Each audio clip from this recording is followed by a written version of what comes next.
Hey, what's up, everybody? Adam Nitti here. I've got Richie Martinez with me, and Richie played on the title track for this new record, "The World Is Loud."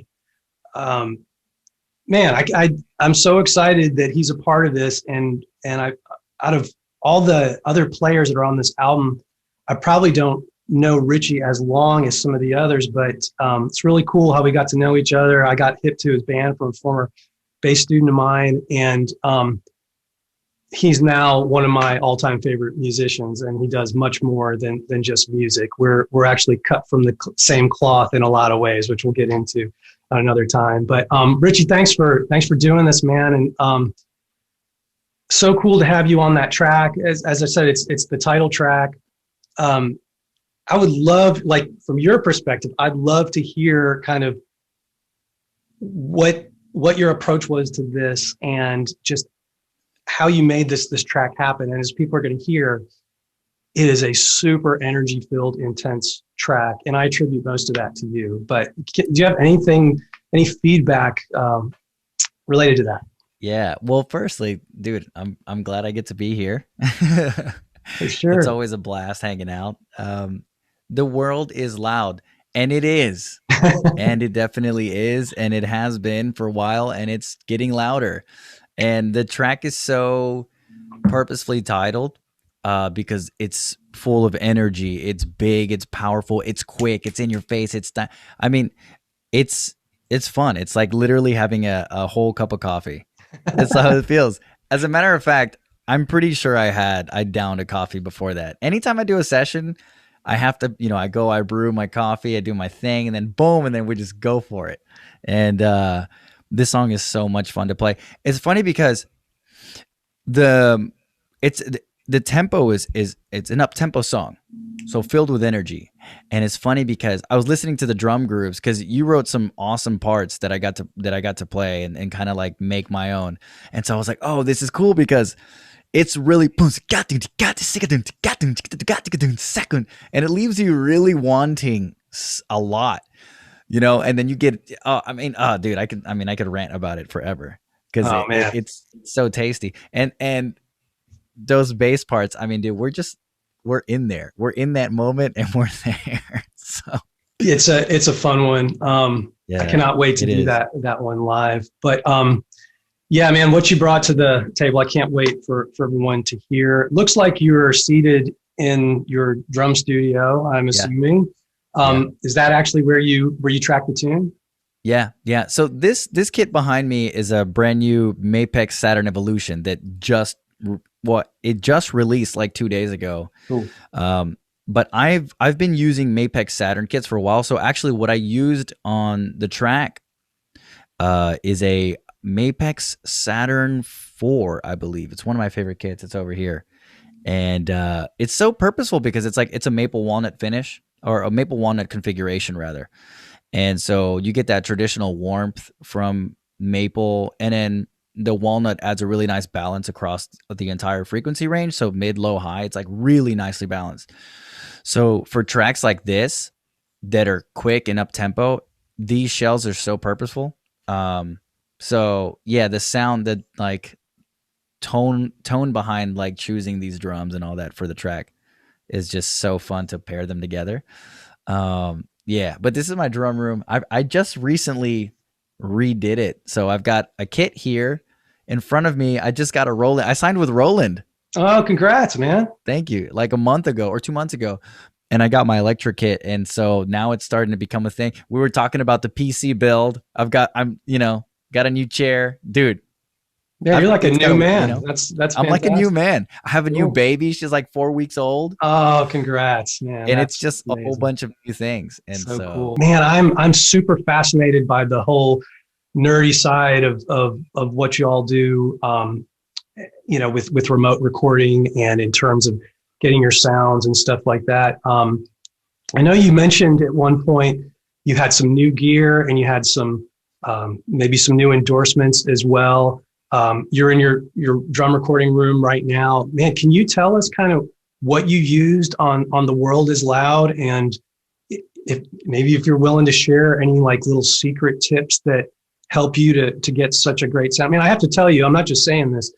Um, it was a pleasure mixing your drums in terms of how easy it was, and that's not always the case. And this album, I think I have I think there's 5 or 6 drummers on this record. And those of you who've ever done any sort of recording or engineering, you'll know that, at least from where I'm sitting, like the drums are the most important element of the recording. It's like if they go down poorly or if they sound bad, it's really tough to get the whole track to really glue and sound great. But if the drum sounds are really, really awesome, there's good sonic space, and it's not stepping on bandwidth of a million other things. Like, it's so much easier to mix a tune. And so something you're doing over there or something you're hearing really helps. And the word that comes to mind when I'm remembering when I was mixing this tune,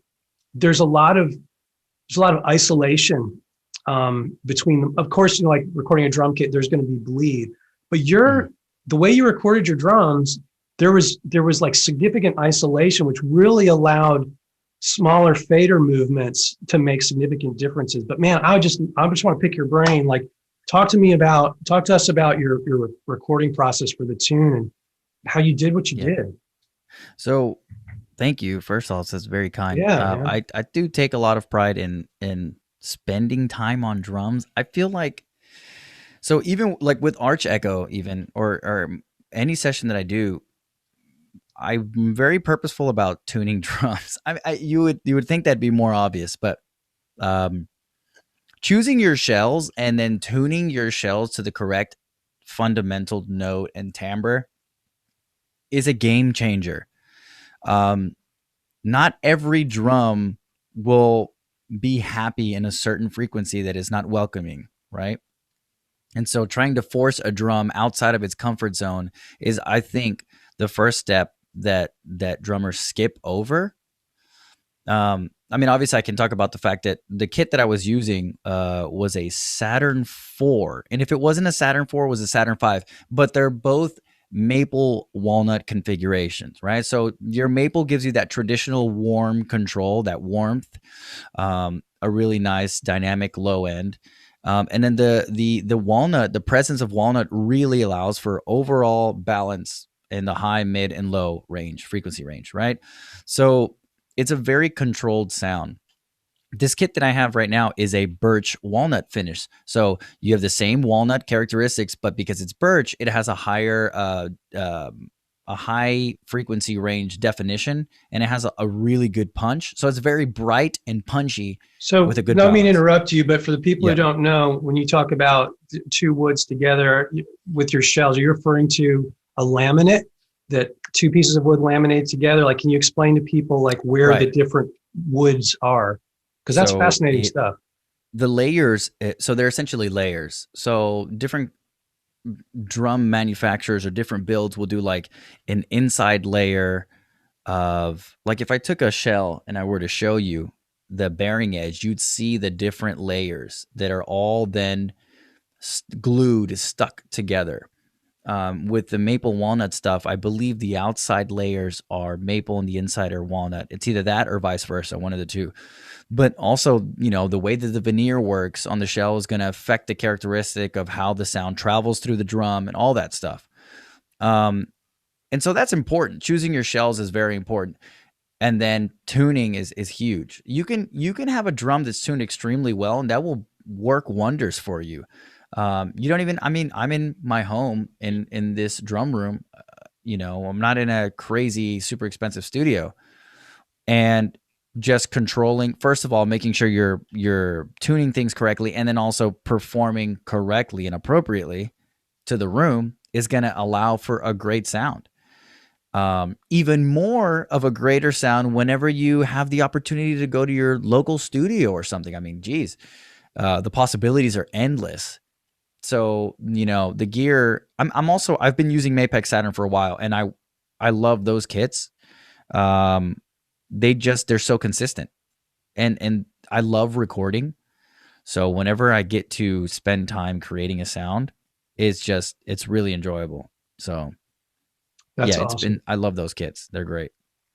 Is there anything unique that you do when you track your drums in order to, I don't know, give it some sort of special sauce that may not exist in, the way some people's methods are Yes, set up? actually, yes.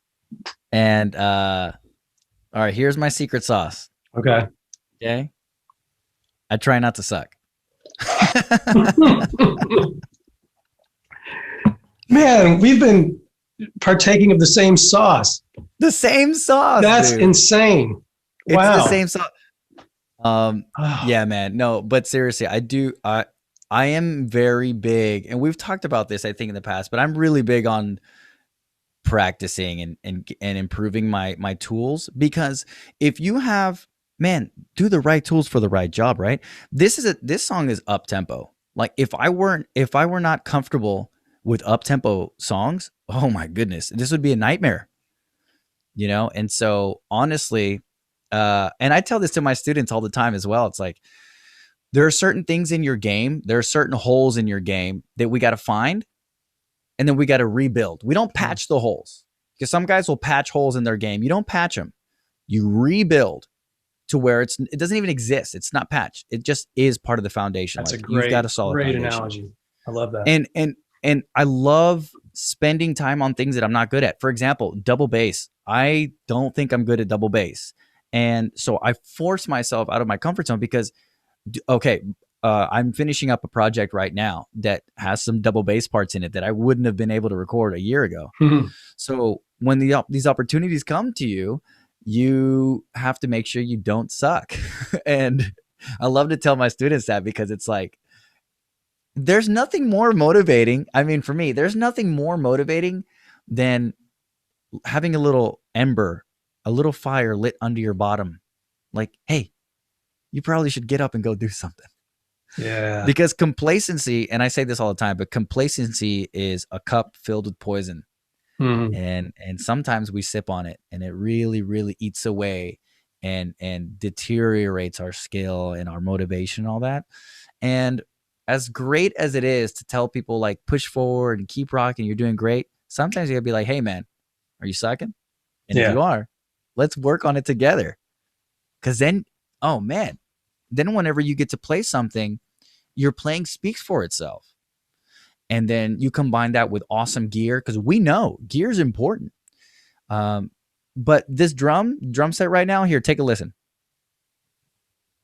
It's not doing anything. You got to sit on the kit. You got to hold that bass. You got to, you know this. I know you get this. It's like you have to Man. sit on that instrument and you've got to make it work. Yeah. Man, it's so true. And you talk about those embers, man, the embers that had the highest temperature in my upbringing as a player were the ones in which I was burned or humiliated by the situation or by a musician calling me out on I something. agree. I agree with And that. you know, these are stories, and these are for another video. But these are stories that are still to this day embarrassing to tell.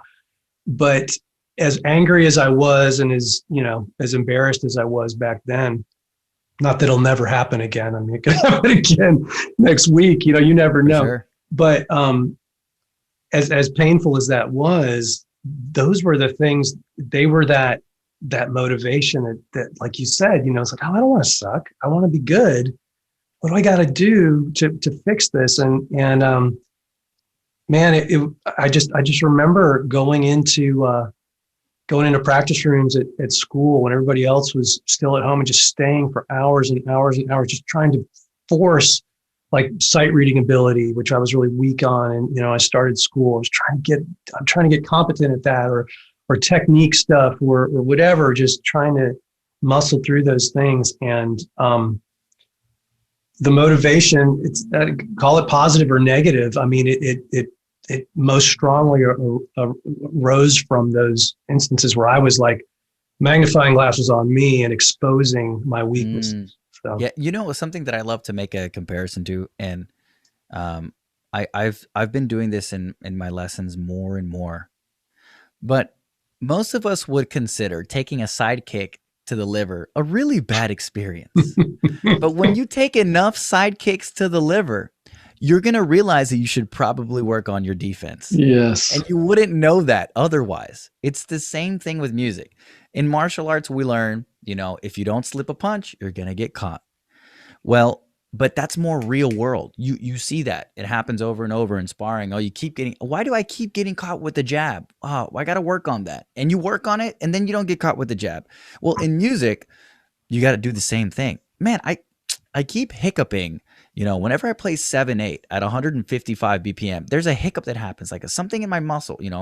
Drummers, you know what I'm talking about. When your bass drum pedal is just like at that awkward tempo that it wants to rush and you work on that because someone's gonna call you one day and say, "Hey, I've got a song for you," and they're gonna send it. It's gonna be 7/8 155, and you're either going to, fall on your face, and it's gonna hurt. It hurts your pride. But the pain, imagine if we didn't have pain receptors, we wouldn't know what to stay away from. There's nothing better than really, really hurting your pride because it teaches you how to be humble in that moment, but it also teaches you how you can improve. I mean, the best educators, and I know you relate to this, but the best educators are constantly looking to develop and to learn because that's how you yourself get to the place where you're satisfied with yourself. Yeah.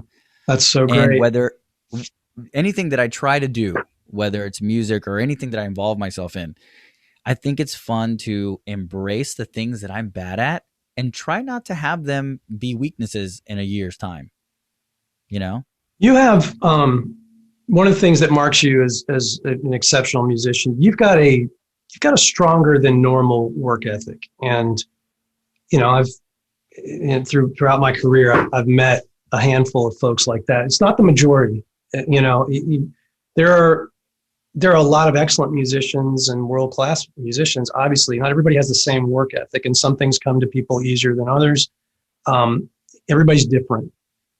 You got an intense work ethic, man. You are always pushing. Where does that come from? Is that like an upbringing thing, or is that just how you're wired? Man, you know what? I think, okay, so if I were to give a mixed answer, I would give a couple answers. So firstly, growing up as a kid, I really always loved practicing. There are things that I'm really bad at being diligent in, and there are things that I just love the challenge of. And like my dad has always been hardworking and is hardworking. Like I look at my dad, I'm like, man, I wish I was as hardworking as him. So I guess I take that. And God has given us all abilities and gifts in life that you are either going to squander and waste away, or you're going to utilize and build upon, right? Amen. And we've been given oxygen in our lungs. We've been given 2 hands, 2 feet, a brain that works. And so are we going to waste away the gifts that I didn't ask for my hands. They were given to me. And so am I going to waste away what was given to me, or am I going to try to take these possibilities of opportunity and run with them? I love the challenge of things. I mean, I've been doing MMA. I'm doing music. I'm trading in the stock market. I'm a dad and a husband. It's fun taking on challenges. And that's not to say that I don't have days where I'm like, oh man, more. I got to do this and I got to do this. But I really do believe, and I tell people, you just got to put your money where your mouth is and put in some hours, and you can do it. It's all here. The average human being has the same quick twitch muscle or similar quick twitch response. It's not like somebody's naturally 400 BPM faster than the other person. You got to work your way there. And I love, especially to younger guys, I love telling younger guys, hey, snap out of it, man. Don't waste away your time. You've been given these opportunities. And if you're not given opportunities, you create them. You got to be diligent. You got to be intelligent. You got to move forward. And that should drive you. I find motivation in difficulties. I find motivation difficulties because the challenge is what's going to prove, how diligent you really are going to be. It's the fiery trials. It's touring being shut down for 9 months. It's really going to Yes, challenge how creative are you going to be? What are you going to do for income? And dude, we're all living the same thing right now. that's right. It's a And great this is where we equalizer. find out. This is where we find out what we're made of. We should be grateful and rejoicing in these times because they teach us more about us than we could ever expect. Yeah. Every conversation I've had with my musician brothers and sisters when we're just sort of, commiserating or sharing experiences, this year, without fail, every single person has got um, some positive result from looking back, at what's been going on in terms of how they've met certain challenges. Really unexpected blessings have come out of this, and it's hard to ignore that. We've got to remember that. There was a little bit of nuance in something you were saying before. I wanted to draw attention to. You were talking about the idea of practicing and using an example like identifying. Oh, I have trouble. I can't remember exactly what you said, but when I'm playing in 7 at 144 beats per minute, it starts getting rough.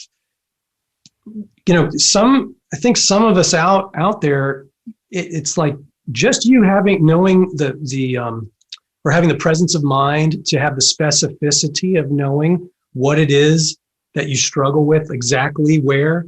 That's a big deal, isn't it? Because it's one thing to just feel like, I'm no good at improvising, or I can't play single stroke rolls really fast or whatever. But you do what I do, and that is you've actually quantified and sort of measured where are the limitations, where do they lie. That is such a massive part of the internal game of practicing. I love talking about the stuff that's like the less tangible and less obvious elements of things, getting sort of deep into the psyche or how the mind works. But being just in tune enough with your abilities to know exactly where the problems begin, to the tempo or to the particular challenge. Is that something you've always done? So, let's say, make sure I'm here. Okay. So I have the education. I love teaching. I really do. And I've learned a lot about us as people and how we react to things that we're bad at through teaching, because I'm there. I'm living that, right? The things I tell my students, I'm living. And so what I have learned, to answer your question, is let's assume, because it does take a lot of self-policing to know exactly what you're bad at. But let's assume you're a guitarist out there, or a drummer, or a vocalist, or a keyboardist, and you're like, man, I'm bad at improvisation. Let's assume, man, I'm bad at improvisation. Most people, you know what they do? They stop. They say, man, you know what? They observe. I'm bad at improvisation. Huh. And then they continue doing what they're good at. This is why a lot of people do not progress. And remember, the embers under our bottoms are the things that are going to get us to stand up from our burning chair. It's not complacency. So here's what has helped me.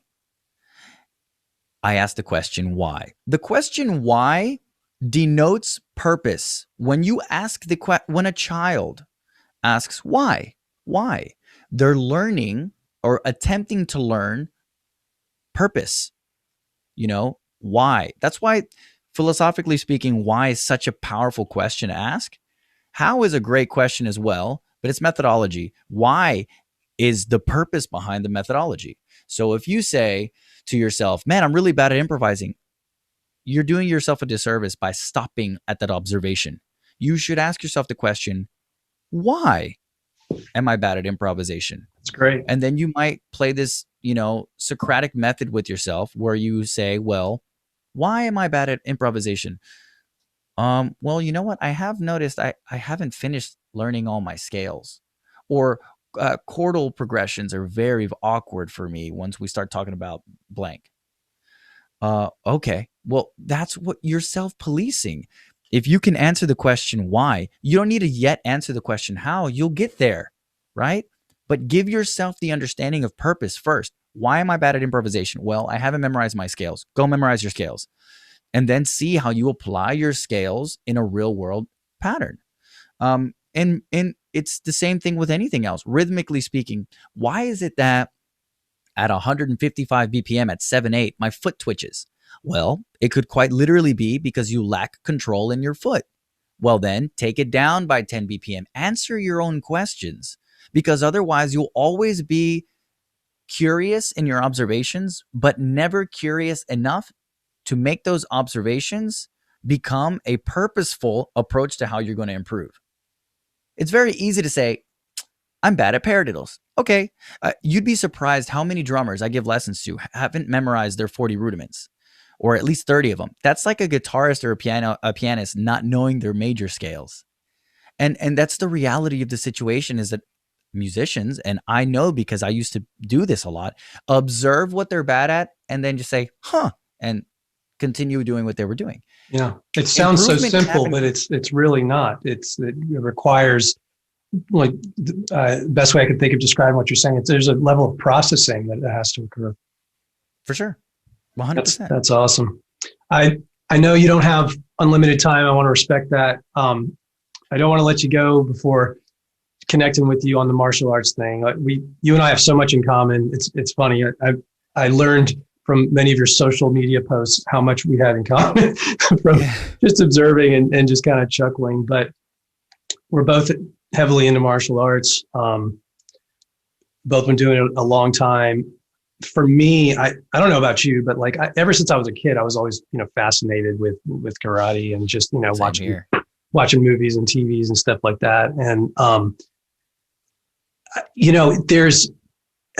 it goes without saying, like you can draw parallels, anything that's challenging that you're working on, music, martial arts, whatever it may be, woodworking, a restoration of some sort.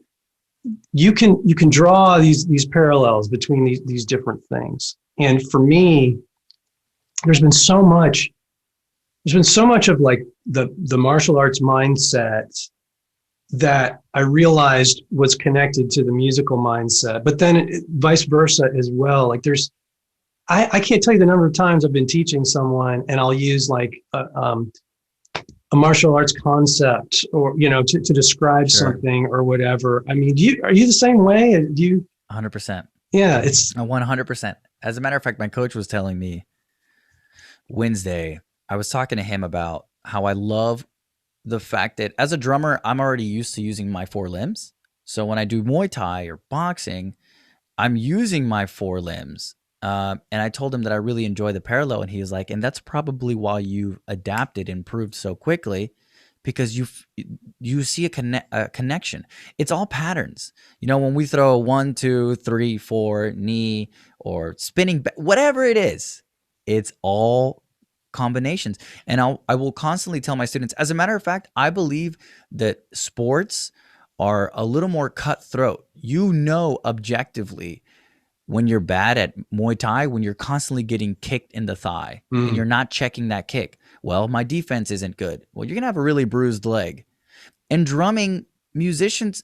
So I have to relate this to and kind of put a little bit of blame on the transition in world history over to what's called the postmodernist ideology, and that's bled into art history, whether it's music or not. We have this like postmodernist idea in art that states that art is purely subjective.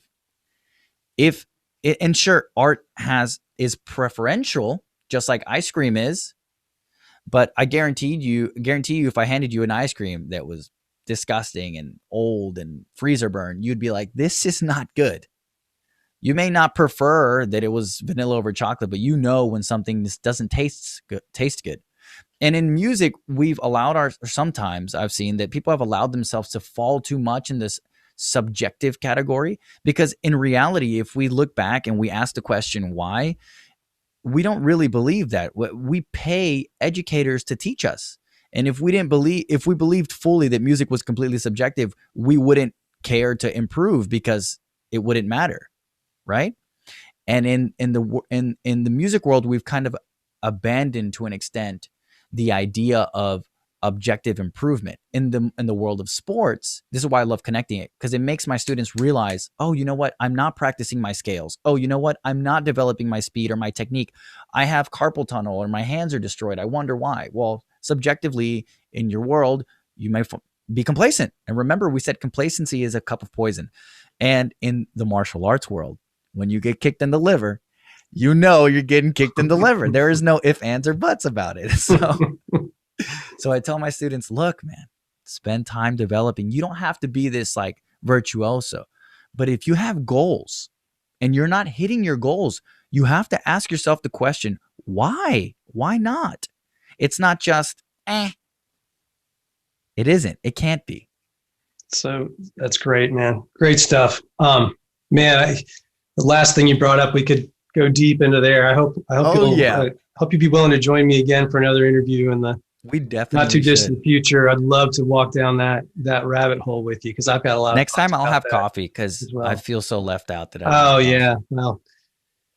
yeah, that's a goal for next time. But Richie Martinez, thank you so much for being with me today, and more than anything, thanks for being a part of this album, and you're part of the reason that song came out the way it did. Thank you. So people can check you out where? So on social media, on Instagram, for all the cool kids, I'm there. Richie the Drummer. Richie the Drummer, very basic name. And then on Facebook, you can find me, Richie Martinez. I'm pretty active on both of those. I just recently started streaming on Twitch and all that. So for those of you that are interested in Twitch streaming, just come over to my Instagram or my Facebook, and then I post about all that stuff there. Yeah, man, I just got into that world myself. It's fun. I'm trying to like route everything appropriately now that I have a new electric kid, and I have to download all kinds of. I'm doing this, playing in the Matrix. It's awesome. For anyone that isn't on social media, if you're looking to do lessons or anything like that, my email address is richie.a.martinez@gmail.com, and it's RICHIE. There is no T. That's right. My name. All right, my friend. Well, thanks so much for your time. Yeah, man. It's always a blast talking to you. We got to do this again. We'll do this again. For sure. There's lots. And congrats on the release of the song. It's fantastic. Thank you so much, man. I'm going to listen to it on the car ride to my next meeting. Oh, great. That's great. Awesome, man. Well, cool. We look forward to chatting again, and for the rest of you out there, we'll see you in the next video. Everyone take care. God bless.